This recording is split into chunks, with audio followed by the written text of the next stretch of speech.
Tunapoianza asubuhi ya leo katika siku njema hii ya baraka ambayo Mungu ametupa, tembea na hili neno la Zaburi ya 126, na maandiko yanasema, Bwana alipowarejeza mateka wa Sayuni, tulikuwa kama waotao ndoto. Katika wiki hii kuna vitu Mungu atavifanya kwenye maisha yako na utakuwa kama unaota ndoto. Ile kazi ambayo umeitafuta kwa muda mrefu, ile tenda ambayo umeifuatilia kwa muda mrefu, Mungu ataifanya katika siku hii ya leo, na wewe utakuwa kama unaota ndoto, lakini ndiyo Mungu atakuwa anafanya. Na ule mstari wa pili anasema, ndipo kinywa chetu kilipojaa kicheko na ulimi wetu kelele za furaha. Ndipo waliposema katika mataifa, Bwana amewatendea mambo makuu. Siku hii ya leo Mungu atakujaza kinywa chako kicheko. Ataondoa kilio, ataondoa msiba, ataondoa kila aibu, na anakujaza kicheko. Na ndipo mataifa watakaposema, wale waliosema kwamba ameshindwa, amekosa ile kazi, amekosa ile tenda,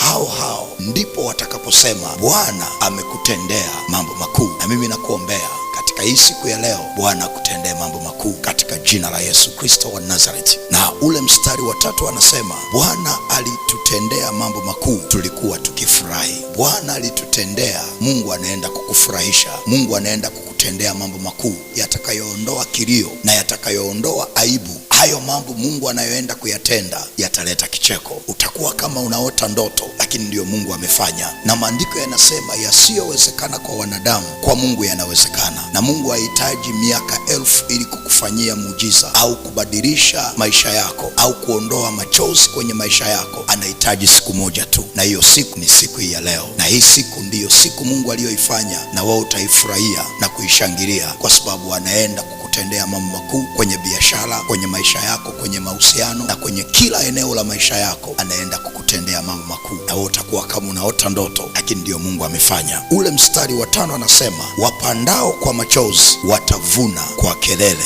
za furaha. Na huwa wanasema every successful person has a painful story. Kila kukicha, kila inapoingia siku mpya, usiache tena kupanda mbegu. Usiache kubeba mbegu zako na kupanda tena. Usiache kwenda kupambana tena. Siku hazifanani. Na ndio maana asubuhi ya leo ninakuombea ya kwamba pamoja na kwamba unaenda kupanda kwa machozi, Mungu akusaidie uvune kwa kelele za shangwe, uvune kwa kelele za furaha katika jina la Yesu Kristo. Yale mambo ambayo hayakuwezekana jana, leo yakawezekane. Ile milango ambayo haikukufungukia jana, leo ikufungukie kwa jina la Yesu Kristo wa Nazareti. Na ule mstari wa 6 anasema, ingawa mtu anakwenda zake akilia, azichukuapo mbegu za kupanda, hakika atarudi kwa kelele za furaha aichukuapo miganda yake. Leo nimekuombea, pamoja na kwamba umepambana kwa machozi, unajinyima kula, unakosa usingizi wakati mwingine kwa ajili ya kupambana, kwa ajili ya kuhaso, hii siku ya leo nimeibariki. Pamoja na kwamba unakwenda